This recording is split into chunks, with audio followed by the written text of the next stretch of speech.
Et c'est l'heure du top et flop. Et comme à chaque fois, chers invités, vous aviez des devoirs maison. On commence par le top, votre top, Noël. Quel est-il? Alors, mon top, pour rebondir un petit peu sur ton point du besoin d'expliciter des sujets techniques au gros de la population, il y en a un qui me plaît pas mal, c'est un projet d'Equimetrix qui s'appelle Climate Q&A. C'est une IA générative qui répond comme un chatbot aux questions de n'importe qui sur les sujets du climat, mais qui utilise en tant que source de données uniquement le rapport du GIEC. Donc c'est un peu un chatbot qui synthétise le contenu du rapport à n'importe qui pour justement éduquer des gens sur un sujet très complexe, très scientifique, qui est le climat dans toute sa complexité. Et donc c'est un des usages qui peut avoir un impact titanesque si tout le monde arrive à devenir petit à petit expert pour comprendre le problème et quelles solutions mettre en place grâce à ce genre d'IA qui vont cruncher 800 pages de data pour faire une réponse synthétique. Moi, je voudrais rebondir sur cet exemple-là, parce que ça nous a beaucoup inspiré chez Ecoact aussi dans nos développements. Et on a fait un peu la même chose sur plusieurs typologies de rapports, donc le GIEC sur la partie climat, mais aussi l'IPBES sur la partie biodiversité, qui est un sujet aussi extrêmement documenté et qui mérite justement aussi cette capacité pour nos consultants à aller plus vite et donc à aller chercher de l'information et de la synthétiser. La partie reporting, on en parlera peut-être tout à l'heure, mais avec les nouvelles directives comme la CSRD, etc. Pareil, c'est des documents très, très complexes. Et effectivement, pour moi, un des tops de l'usage de l'IA générative, c'est vraiment cette capacité à aller chercher dans la documentation et extraire de l'information synthétique. Ouais. Moi, je dirais l'outil Perplexity. Pourquoi ? Parce que on évalue à peu près la marge d'erreur des IA comme ChatGPT à 25 à 30%. Et pourquoi ? Parce qu'en fait, on n'a pas les sources. On se base sur des textes, sur des recherches, mais on ne sait pas d'où ça vient, etc. Perplexity, c'est un LLM, c'est une IA générative de texte qui se base sur les technos NLP, mais avec les sources tout simplement. Et c'est vrai que quand on est universitaire, ou même, là je parle pour les étudiants, ou même les collégiens et les lycéens, on a besoin des sources. C'est même, je pense, la base de la pensée critique. Donc voilà, pour ceux qui sont dans les études, utiliser plutôt Perplexity que ChatGPT.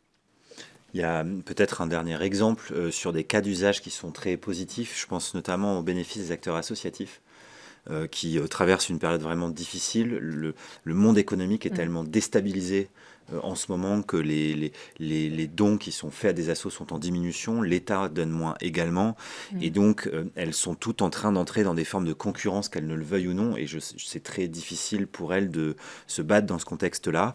Et il y a par exemple une structure qui s'appelle Data for Good, qui réunit des data analyst scientists bénévoles, et qui développe des services et des usages numériques pour des assos. Et en ce moment, ils ont un projet au bénéfice de toutes les associations, donc il y a un effet d'impact et d'échelle très large, qui vise à développer une IA générative pour aider les assos à faciliter la réponse aux appels de manifestation d'intérêt pour obtenir des financements. Donc pré-remplir des dossiers, réunir des informations spécifiques par rapport aux donneurs d'ordre, etc. Donc leur faire gagner du temps pour qu'elles puissent se concentrer sur ce qui est essentiel, c'est leur action. Et ça, c'est un exemple hyper positif, je trouve, de l'usage des IA. Merci pour ce panel de top. On passe au flop. Qui veut commencer? Qui a un flop? Alors je garde la main si vous voulez bien parce que je me dois de vous partager cette découverte récente assez savoureuse.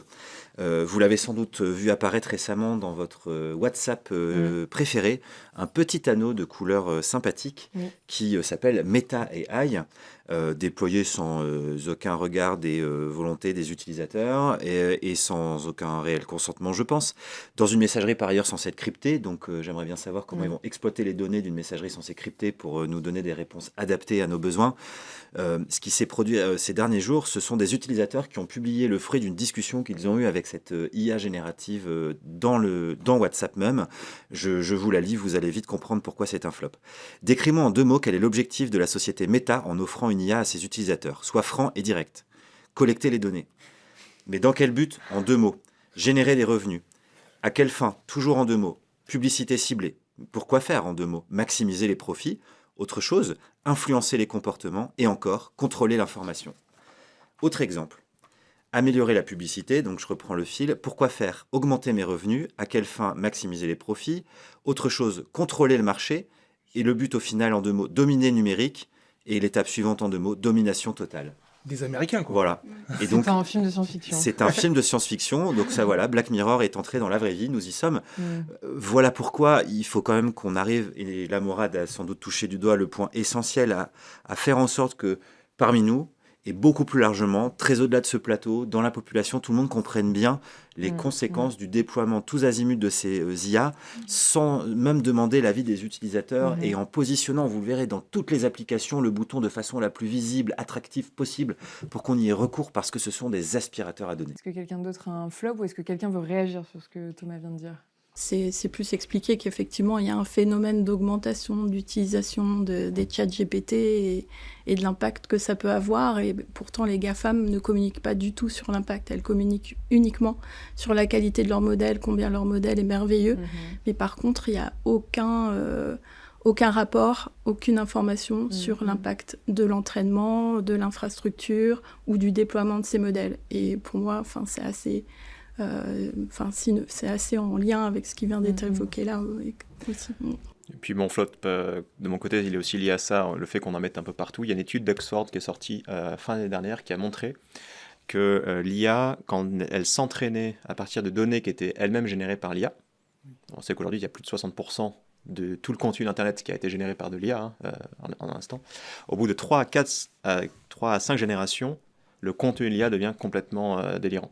Donc on perd toute forme de logique, de compréhension, de rationalité. On lui demande qu'est-ce que une règle mathématique qui nous sort la page jaune, quoi, en 5 générations maximum. Et donc le fait d'en mettre partout, en le forçant comme tu le dis, en mettant le bouton un peu partout, ça va consommer beaucoup de données, mais en plus ça va enlever l'efficacité de l'IA elle-même, qui sera plus capable de raisonner parce qu'elle sera devenue en quelque sorte consanguine. Je trouve ça hyper encourageant. Je trouve ça bien. Pourquoi ? Ça vient démontrer la limite des technologies, tout simplement.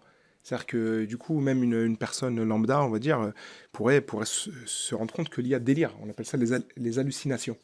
Et moi, ce qui m'aurait fait flipper, c'est que de génération de contenu en génération de contenu, on a un truc encore plus optimisé, plus vrai. Et on se dit, attends, et là, effectivement... à la place de l'humain, tu dis, mais je vais servir à quoi ? Je reprends Grégory Renard, je l'aime bien, je l'ai rencontré à San Francisco, qui disait, quand les IA génératives sont sorties là, il a fait 3 mois de dépression. Il s'est dit, je vais servir à quoi ? Parce que, ensuite, prendre du recul et se dire, ok, ma place, elle est là. Donc, à la fois, il y a cette question de l'éducation, mais aussi de trouver sa place. Et là, l'exemple que tu cites, Noël, c'est encourageant pour dire qu'en fait, c'est limité, ça reste des outils. Donc, il faut éduquer les gens, etc. J'ai une autre réflexion. Il y a un truc qui me dérange. Je ne sais pas si c'est trop en lien avec toute la trame, mais ça me dérange. Pourquoi ? Parce qu'il y a un biais sur ce qu'on dit. Quand on parle et on pointe du doigt les GAFAM, les Américains et tout ça, c'est pas trop ma tasse de thé, mais on sous-entend que si ici en France ou en Europe, on avait, nous, l'hégémonie de la donnée, on avait les 4 ou 5 grosses boîtes, on dirait que, je sais pas, en France, en Europe, on a la bonne pensée, nous on aurait bien fait, on n'aspire pas la donnée des gens. C'est une question que je me pose. C'est quoi notre position aussi par rapport au rapport à la donnée, à l'éthique qu'on a ? Peut-être aussi arrêter je pense que, tu vois, au niveau mondial, on est piloté, on est drivé par ce que tu citais tout à l'heure, là, maximiser les profits, etc. On est aussi dans ce monde capitaliste. Donc la question que je pose, c'est est-ce que nous, on ferait mieux que... On ferait mieux, ouais, peut-être pas. Peut-être pas, mais la souveraineté des données est un des moteurs essentiels de l'action européenne en ce moment pour protéger les datas qui vont dans ces services qui sont aujourd'hui massivement déployés par les États-Unis. Mais ce serait le même questionnement qu'on devrait évidemment poser si ces usages, si Mistral AI par exemple avait vraiment percé, il est évident que la même question se poserait. Mais en général, on a une meilleure gouvernance de la data, des IA et des impacts négatifs en Europe qu'aux États-Unis. Aux États-Unis, il y a zéro limite. Et pour revenir à ton point qui était une bonne nouvelle, le fait que l'efficacité baisse, je suis pas forcément d'accord parce qu'en fait, le problème, c'est qu'aujourd'hui, à chaque fois qu'on va, par exemple, lancer une recherche dans Google, Google va nous apporter le résultat par IA, avant les résultats des liens. Et en fait, on se déshabitue à essayer de comprendre si le résultat qui m'a été pré-mâché, qui m'a alimenté, est bon ou pas. Et les jeunes générations commencent à voir ça venir, qu'en fait, ils font confiance à l'IA, ils remplacent Google par DeepSeek. Et donc, en fait, ça peut être complètement faux. Mais comme tu disais, s'il n'y a pas la pensée critique pour s'habituer à comprendre, là, il faut peut-être que je fasse gaffe, en fait, ça va être encore pire cet impact de l'IA. Parce qu'on va donner de l'information à tout le monde qui sera fausse, on sera incapable de la filtrer et on va tomber dans une idéocratie titanesque. Ouais. Moi, je suis pour le fait de dire que rien ne vaut l'intelligence humaine ou émotionnelle. Et c'est vrai que ce qui me fait peur aussi, c'est quand je vois les dirigeants d'entreprises qui poussent, qui vont vers cette course à l'IA parce qu'effectivement, il y a un effet aussi économique fort associé.